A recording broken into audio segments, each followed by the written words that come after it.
স্টুডিওতে আমার সঙ্গে রয়েছেন দুজন, ডক্টর শামীম রেজা এবং ডক্টর মইনুল ইসলাম। আসলে আমাদের তো সারা দিন ধরেই আলোচনা চলছে। আমি নিজেও সেই বিকেল 4টা থেকে 4টা, 5টা, 6টা, 7টা, 8টা, 9টা, 10টা পর্যন্ত চলেছে আমাদের আলাপ আলোচনা। তবুও একবার দর্শকদেরকে মনে করিয়ে দেই, সুপ্রিয় দর্শক, আপনারা জানেন যে আমাদের এই আলোচনা তো চলছেই। এর মধ্যে এখন আমাদের দুজন অতিথি যুক্ত হলেন। এর মধ্যে একজন অবজারভার হিসেবে, ইলেকশন অবজারভার হিসেবে দিনভর কাজ করেছেন। তার কাছ থেকে আমরা প্রত্যক্ষ কিছু অভিজ্ঞতা শুনতে পারবো এবং মইনুল ইসলাম আপনার কাছ থেকেও শুনবো। কাকে দিয়ে শুরু করব? ডক্টর রেজা, আপনার কাছেই শুনুন। আমার খুব ইচ্ছা ছিল আপনাদের সঙ্গে পুরো দিনটা কাটানো। এর মাঝে একটু কিছু সময়ের জন্য নির্বাচন পর্যবেক্ষক দলের সঙ্গে নির্বাচন দেখবার সুযোগ হলো, প্রক্রিয়াটা দেখার। শুরুতে বলে নেওয়া ভালো যে আমাদের সীমাটা ঢাকার মধ্যেই ছিল, ঢাকার বাইরে তো আর যাওয়া সম্ভব হয়নি। আমার দল যেখানে যেখানে গেছে আসনগুলোর মধ্যে ধানমন্ডি, বনানী, গুলশান, ক্যান্টনমেন্ট এলাকা, পুরান ঢাকার কোনো কোনো জায়গায়, এর বাইরে মোহাম্মদপুর সহ হাজারীবাগ অন্যান্য জায়গায় অন্য যে সমস্ত দলগুলো কাজ করেছেন, আমাদের প্রতিষ্ঠিত আরও কিছু প্রতিষ্ঠান, তাদের সঙ্গে আমাদের বিনিময়ের সুযোগ হয়েছে, তথ্য বিনিময়ের। আমরা শুরু করেছিলাম সিটি কলেজ দিয়ে, যেখানে ইউরোপিয়ান ইউনিয়নের পর্যবেক্ষকরাও ছিলেন। তো যদি সংক্ষেপে বলি, একেবারেই বাক্স আটকানোর আগে থেকেই, ভোট বাক্স যেটা বলে, স্বচ্ছ যে বাক্স, ব্যালট বাক্স, আমরা যা যা প্রক্রিয়ার অনুসরণ করবার কথা, যে একটা তালিকা থাকে যে আন্তর্জাতিক মানদণ্ডে একটা নির্বাচন হতে গেলে যা যা হয় ধাপে ধাপে, তাতে আমাদের সবার তথ্য একত্রিত করে মনে হয়েছে, আমি আগেই বলে নিচ্ছি যে এটাকে আমি বলছি না পুরো বাংলাদেশের প্রতিনিধিত্বশীল বলা যাবে কিনা, যেহেতু আমরা একটা নির্দিষ্ট জায়গার মধ্যে কাজ করেছি, কিন্তু গণমাধ্যমের প্রতিবেদনগুলো দেখার চেষ্টা করেছে সারাদিন। এখন টিভি সহ অন্য যারা দিয়েছেন, প্রায় পুরো বাংলাদেশ থেকেই তারা সংবাদ পাঠিয়েছেন। তাতে মনে হয়েছে আমাদের কাছে যে নির্বাচনী প্রক্রিয়া যেটা, যে মানদণ্ড এবং পদ্ধতি অনুসরণ করা উচিত একদম শুরু থেকে শেষ পর্যন্ত, গণনার আগ পর্যন্ত বলছে, সেটা প্রায় সর্বত্রই অনুসরণ করা হয়েছে বলে মনে হচ্ছে। কিছু ব্যতিক্রম ঘটেছে এবং কিছু যা ঘটবার কথা ছিল না এরকম কিছু অভিযোগ উঠেছে, ককটেল বিস্ফোরণ থেকে শুরু করে ধাক্কাধাক্কি, আরও কিছু অভিযোগ। এগুলো বিবেচনায় নিয়েও যদি নির্বাচনী পদ্ধতির কথা বলি, যাদের উপরে দায়িত্ব দেওয়া হয়েছিল এবং পোলিং এজেন্টরা উপস্থিত ছিলেন, পদ্ধতি আপনি বলছেন নির্বিঘ্ন এবং সঠিক ছিল। আমাদের কাছে মনে হয়েছে যে, আমি মোটামুটি শব্দটাই বলতে হবে, কারণ কিছু ব্যত্যয় অন্য কোথাও হয়ে থাকলে সেটা আমাদের। ধন্যবাদ ডক্টর রেজা। ডক্টর ইসলাম, আপনি স্টুডিওতেও ছিলেন, আবার বাইরেও প্রত্যক্ষ অভিজ্ঞতা আপনার হয়েছে, তো ভোট কেমন হলো? ধন্যবাদ আপনাকে। অধ্যাপক রেজা যেহেতু পর্যবেক্ষক ছিলেন সেটা করেছেন, তো কিন্তু আমি কিন্তু সকালবেলা যাত্রাটা শুরু হয়েছে 8টার আগে, তো আমি এবং আমার স্ত্রী দুজনই ঢাকা ইউনিভার্সিটি ক্যাম্পাসে আমরা ভোট দিতে যাই। তো যখন যাওয়ার পর মনে হলো যে তরুণ ভোটার যারা, তারা অনেক আগেই সকালই ভোটটা দিয়েছে। যদিও ধারণা ছিলাম যে 7:30টা থেকে শুরু হবে, একটু দেরি হয়েছিল ভোটটা শুরু করতে, কিন্তু তারপর শুরু হয়েছে। কিন্তু ভোট যখন দেখতে পেলাম যে হ্যাঁ, মোটামুটি তরুণ ভোটারদের সংখ্যাটা চোখে পড়েছে আমার কাছে, তো তারপর ওখান থেকে ভোট দিয়ে আপনার এখানে চলে আসি। এখানে আপনি আসার আগে আমি তখন দায়িত্বে ছিলাম ওই জায়গাতে, মানে আলোচনার মধ্যে ছিলাম, অতিথিরা ছিল, পর্যবেক্ষণও ছিল এবং অতিথিদের কথাও শুনছিলাম। তো মোটা থেকে যেটি মনে হচ্ছে যে এই যে নির্বাচনটি হলো, সেই নির্বাচনটিকে আমরা কিভাবে দেখছি, এখন ভোট গণনা চলছে এবং সার্বিকভাবে আমরা দেখতে পাচ্ছিলাম যে আমাদের প্রধান উপদেষ্টা, তারপর সেনাবাহিনী প্রধান, এদিকে নির্বাচন কমিশনার এবং রাজনৈতিক দলগুলোর নেতৃবৃন্দ, তারা বিভিন্নভাবে প্রেস কনফারেন্স করছিলেন, তাদের মতামতটাও দিচ্ছিলেন। তো মোটা দাগে সব কিছু দেখে আমাদের কাছে মনে হচ্ছে যে হ্যাঁ, রাজনীতিবিদরা তেমন কোনো বড় ধরনের কোনো অভিযোগ করেননি যে কোথাও বড় ধরনের সহিংসতার মতো ঘটনা, অতীতে যেরকম নির্বাচনে অনেক সহিংসতা তৈরি হয়েছে, সেটা আমাদের তো আসলে একটা সত্যিকার অর্থে বড় রকমের আশঙ্কা ছিল, কি হয় এই প্রশ্নটা একেবারে শেষ মুহূর্ত পর্যন্ত সাধারণের মনে যেমন ছিল, যারা সাধারণ নন, যারা আইন শৃঙ্খলা রক্ষাকারী বাহিনীর সদস্য হিসেবে রয়েছেন, যারা আরো বড় পদে রয়েছেন, যারা এই সদস্যদেরকে এখান থেকে ওখানে পরিচালনা করেন, তাদের মধ্যেও তো এই শঙ্কাটা ছিল নাকি? তবে তবে জি, অবশ্যই শঙ্কা তো ছিল। তবে আমার কাছে মনে হচ্ছে যে আইন শৃঙ্খলা বাহিনী তারা যথেষ্ট দায়িত্বশীলতার পরিচয় দিয়েছেন। আমার কাছে মনে হয়েছে যে তাদের পেশানিষ্ঠতার জায়গা থেকে আমি মনে করি যে মোটা দাগে সবাই যারা যারা এখানে যুক্ত ছিলেন তাদের দায়িত্বটা পালন করেছেন। আর এমনিতে যেটা আমার কাছে মনে হচ্ছিল যে হ্যাঁ, ওই যে আমরা গতদিনও যখন আলোচনা করছিলাম যে সকাল দুপুর বিকেল কোন টাইমে ভোটাররা সবচেয়ে বেশি আসবেন, কম বেশি, তো আমরা দেখতে পেলাম একটা পর্যায়ে গিয়ে এখনো কিন্তু ভাবছি যে কত শতাংশ ভোট আসলে মানে কাউন্টে আসছে বা পার্টিসিপেশন কত হলো, এটা তো আমাদের অবশ্যই ধারণা থাকবে। আমরা হয়তো বা খেয়াল করে দেখব যে অতীতে যত নির্বাচনগুলো হয়েছে সেই তুলনায় এই নির্বাচনের কি পরিমাণ হয়েছে, এবং যদিও এই নির্বাচনের গতিধারা বা তার এই আলাপগুলো তো আমরা আমারও কিছু পর্যবেক্ষণ আছে, পরে আমরা আসবো। তার আগে একটু আইন শৃঙ্খলা এবং বিশেষ করে এই যে সহিংসতার প্রসঙ্গ যে আশঙ্কা ছিল, এবং সত্যিকার অর্থে দিন যখন গড়িয়ে গেল, ভোট যখন শেষ হলো, মনে হয়েছে কি যে আসলে একটা স্বস্তির নিঃশ্বাস ফেলা গেল, বড় রকমের কিছু ঘটেনি? আপনার কি? এটা বলবার আগে মঈন সস্ত্রীক ভোট দিতে গেছেন, ওই কেন্দ্রে আমারও ভোট ছিল, একটু দেখানোর সুযোগ নিচ্ছি। তো সেখানে একটা মেমো কিন্তু আপনাকে বলতে হবে যে কৌতুকটা এরকম যে ভোটে যেই জিতুক সরকার কে গঠন করবে, স্ত্রী কিন্তু আপনাকে পরিচালনা করবে, তার অবাধ্য হওয়া যাবে না, সেটা কিন্তু স্মরণ রাখতে হবে। একটু আপত্তি জানিয়ে রাখলাম, মানে এটা উইমেন পাওয়ার, যে নারী শক্তিকে ইয়ে করে, এবং সেটার ব্যাপারে অধ্যাপক যথেষ্ট নিষ্ঠা দেখিয়েছেন ভোটের মাঠেও। তো যেটা মইন স্যার আপনার বক্তব্যের সঙ্গে যদি যুক্ত করি, যেমন ধানমন্ডির উদাহরণ বলি, যেটা সকালে আমাদের এই প্রশ্নটা উঠেছিল, এমনিতেই এগুলো খুব গোলমাল এখানে হয় না এই আসনগুলোতে, ঐতিহাসিকভাবে অধিকতর শিক্ষিত জনগোষ্ঠীর বসবাস, উচ্চ মধ্যবিত্ত সেখানে থাকেন। কিন্তু এবার দেখা গেল যে এত নিরাপত্তা কোনো কোনো কেন্দ্রে, যে ভোটারের চাইতে বরং আমার কাছে মনে হচ্ছে নিরাপত্তা কর্মী বা এই সংক্রান্ত ব্যক্তির সংখ্যায় বেশি, কিন্তু খুব ধীর গতিতে প্রথম 2 ঘন্টা যদি ধরি, 7:30 থেকে 8:30, আমরা আরও আগে সেখানে উপস্থিত থেকেছি, কিন্তু একটা বিশেষ বৈশিষ্ট্য চোখে পড়বার মতো। কারণ এই টার্ন আউট নিয়ে অনেক আলোচনা হবে যে কেন আরো বেশি হলো না বা কি কি কারণ। আমরা সেগুলো নিয়ে আসলে আলাপ করেছি, কয়েকটা বিষয় লক্ষ্য করেছি যে কম হলেও নারীরা, যেমন বয়স্ক নারীরা এসেছেন, যারা মনে হলো যে তারা অনেকদিন ভোট দিতে আসেন না, কোনো কোনো ক্ষেত্রে দোতলা 3তলায় উঠতে তাদের একটু কষ্ট হচ্ছিল, তারপরে তারা ভোট দিতে এসেছেন।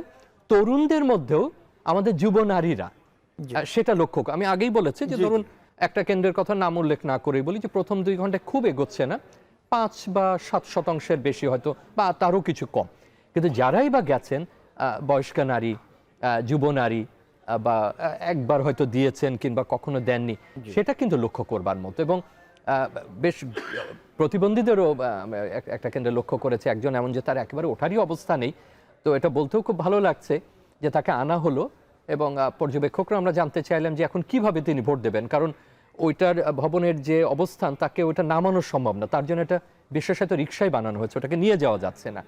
তো যে নিয়ম আছে, পূর্ণাঙ্গভাবে পুরো দলটি চলে আসলো, কর্মকর্তা এবং যা মুড়ি বই, গোলাপি রঙের এবং অন্য ব্যালট সবকিছু এনে তাকে ব্যাখ্যা করা হলো, তিনি ওখানে ওটার ব্যবস্থা করা হলো।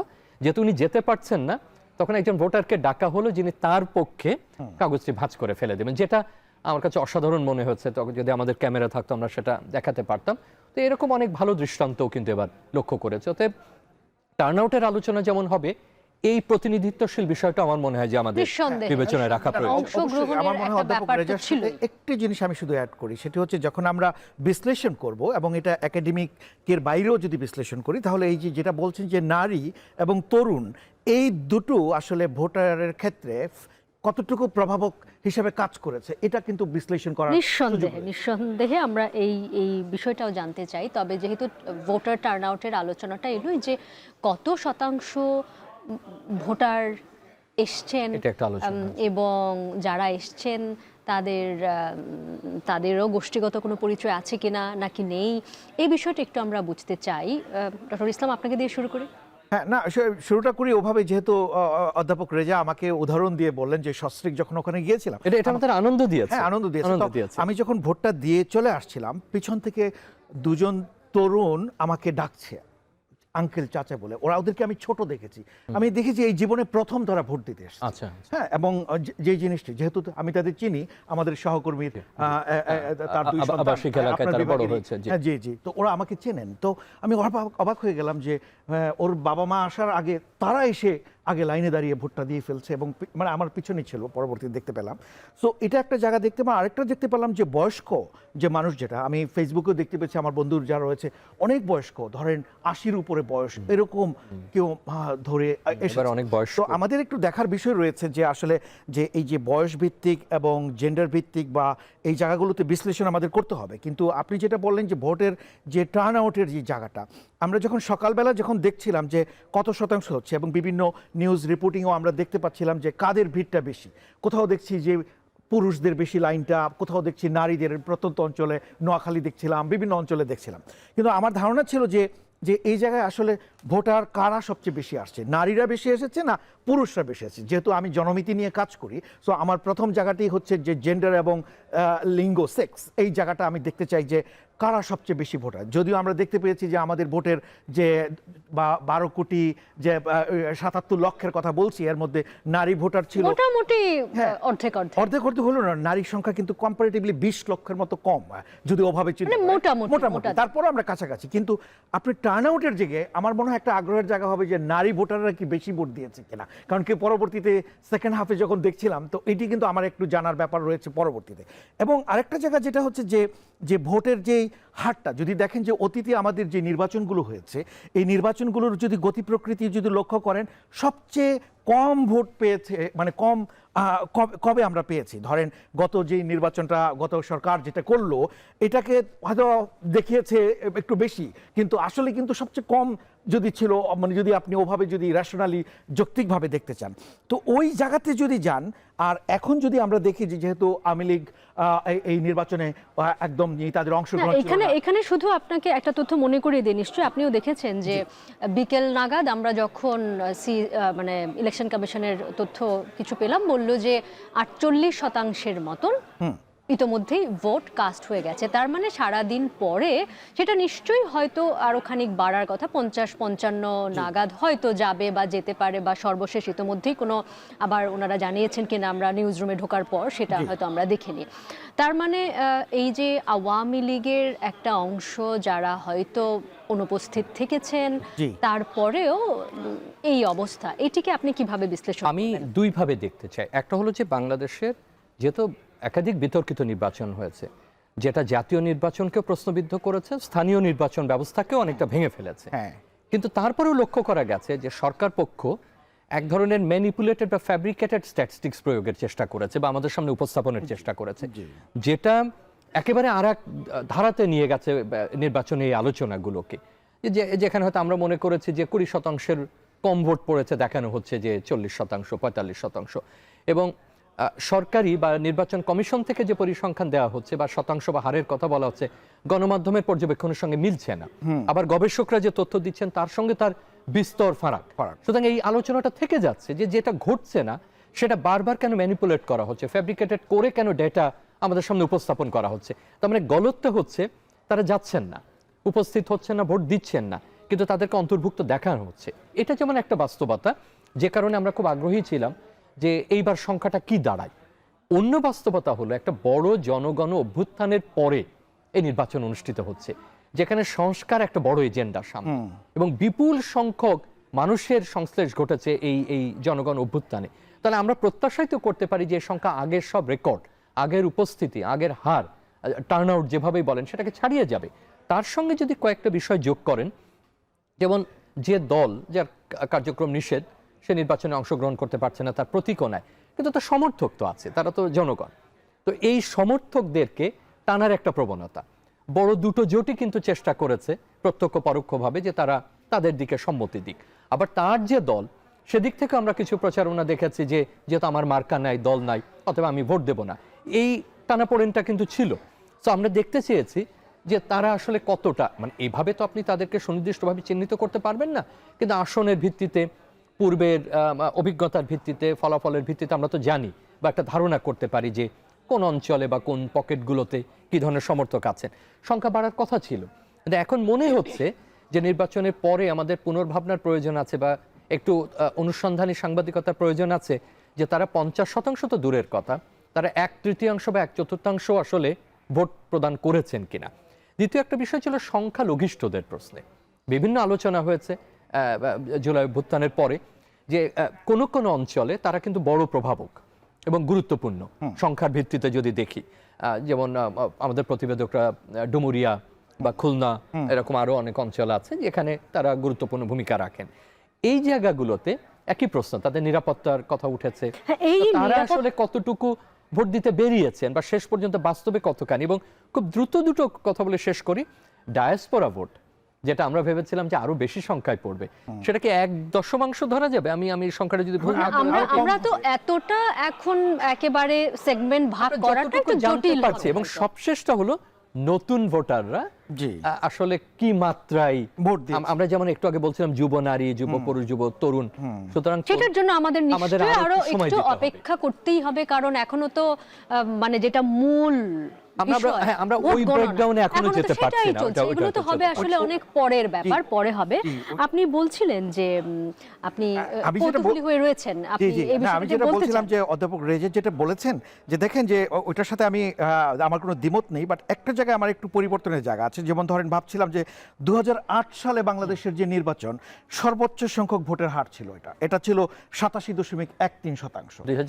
2008 দেখানো হয়েছে, হ্যাঁ ওইটা 2008 এর নির্বাচনে। এরপর আমরা দেখতে পেয়েছি যে যদি মনে করেন যে প্রথম যে জাতীয় সংসদ নির্বাচন 1973 সালের 7ই জানুয়ারি, যেটা না হ্যাঁ 7ই মার্চ যেটা করেছিল, সেখানে ছিল কিন্তু 54.9%। খেয়াল করে দেখেন। তা এখন যেটা 2024-এ যেটা হলো, এটাকে দেখানো হয়েছে 41.8%, যেটা আপনারা জানেন যে প্রেস কনফারেন্সও ওই যে সচিব কি বলছিলেন, এটা পরপরই মুখরোচক আলোচনায় চলে আসছে। কিন্তু এইখানে কিন্তু একটা দেখার বিষয় রয়েছে, আসলে কত শতাংশ মানুষ ভোটে অংশগ্রহণ করেছে তার চেয়ে গুরুত্বপূর্ণ হচ্ছে এই ভোটটাকে আমরা কতটুকু নাগরিকভাবে বৈধতা দিচ্ছি। কারণ আমরা এখন এমন একটা আমার হাতে না সময়ও খুব কম রয়েছে আলোচনার জন্য, এই বিশ্লেষণগুলো আমরা নিশ্চয়ই খুব গুরুত্বপূর্ণ আমরা শুনবো, কিন্তু তার আগে একটু চট করে 1 মিনিটে যদি বলেন, ভোট গণনা চলছে, আমরা মধ্যরাতের কাছাকাছি, প্রবণতা কিছু কি বোঝা যাচ্ছে? সংক্ষেপে বলতে হবে কিন্তু এখন। প্রবণতা তো আমরা দেখতে পাচ্ছি যে এখন কোন দল জিততে যাচ্ছে সেই প্রবণতা। এখন পর্যন্ত যে প্রবণতা, এখন তো এটা তো একটা আংশিক ফলাফলের মতো আমরা দেখতে পাচ্ছি, পূর্ণাঙ্গ সব জায়গায় না, বেসরকারিভাবে কিছু কিছু জায়গায় দেখতে পাচ্ছি এখনো বাংলাদেশ জাতীয়তাবাদী দল তারা এগিয়ে আছেন। তারপর দেখতে পাচ্ছি যে রয়েছে জামায়াতে ইসলামী, এবং তারপর অন্যান্য যদি বলেন এর বাইরে তো আসলে আর কিছু নেই আসলে আলোচনা করবার। দুটো দলই দুটো গ্রুপকে প্রতিনিধিত্ব করছেন বা তাদের জোট রয়েছে। এবং এখানে আরেকটা দেখার বিষয় হচ্ছে স্বতন্ত্র প্রার্থী কিভাবে আসে, সেটি আমরা নিশ্চয়ই সবার কথা বলতে চাই, শুনতে চাই, জানতে চাই, কিন্তু আমরা তো মেজরিটি নিয়ে আসলে অল্প সময়ের মধ্যে যেটা গুরুতর ব্যাপার সেটাই বলতে হবে। নিউজে আমরা বলি ইন্ট্রো আগে। আমি ডক্টর শামীম রেজা আপনার কাছে তাহলে তো আবার একটু লঘু আলাপ করতে হয় এরকম যে সামাজিক মাধ্যম দেখলে মনে হচ্ছে যে জামাত জোট জিতে যাচ্ছে, আর টেলিভিশন দেখলে মনে হচ্ছে বিএনপি জোট জিতে যাচ্ছে। এগুলো নিয়ে মিমো হয়েছে অলরেডি। এটা আমার মনে হয় যে মধ্যরাতের পরেও আরো 2-1 ঘন্টা আমাদের অপেক্ষা করতে হবে, যে অগ্রবর্তী যেটা বলা হচ্ছে সেটা মোট ভোটের সাপেক্ষে কিয়দংশ, এবং কোন জায়গায় হয়তো সংখ্যাটা বোঝাই যাবে। আমার মনে হয় যে এই পরিসংখ্যান নিয়ে প্রত্যেকেই কাজ করছেন। এখন অগ্রবর্তী বা কতটুকু এগিয়ে আছেন এইটা বোধহয় বেশি ধারণা পাওয়া যাচ্ছে একদম নির্দিষ্ট। তার সাথে একটা কথা যোগ করতেই হবে, ওই দাপ্তরিকভাবে ঘোষণা হতে সময় লাগে। কবে ওই বোর্ডের উপরে লাগানো থাকবে আঠা দিয়ে, ওটা কেউ দেখতে যায় না। এমনকি গেজেট প্রকাশিত হলেও যাদের দেখার তারা দেখে।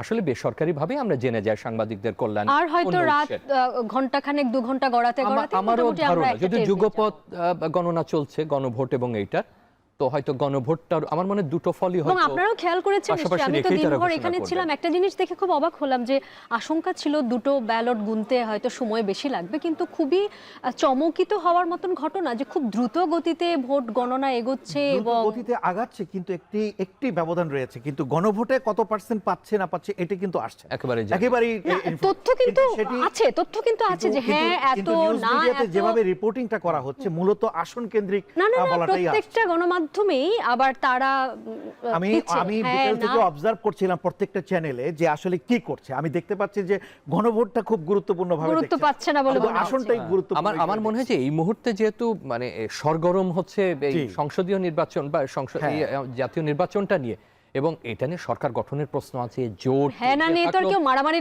হ্যাঁ নিয়ে অন্তত হয়তো এক্ষুনি সেই লেগে যাবে সেই না। সংঘাতের জায়গাটা আপাতত নাই। না, পরবর্তী তবে রাজনৈতিক যেটা আলোচনা পারতো, হবে। যেটা বেসরকারি ভাবে ঘোষণা হয়ে গেছে, তাহলে সেখানে গণভোটের রায়টা সংখ্যা- কত এসছে সেটা বলে সংখ্যাটা বলা সংখ্যাটা বলে দিতে নিশ্চয়ই হবে। নিশ্চয়ই নিশ্চয়ই অনেক ধন্যবাদ আপনাকে ডক্টর মইনুল ইসলাম, ডক্টর শামীম রেজা আমাদের সঙ্গে যোগ দেওয়ার জন্য। আবারও নিশ্চয়ই দেখা হবে এবং কথা হবে। সুপ্রিয় দর্শক, আপনারা দেখছিলেন আপনার রায়।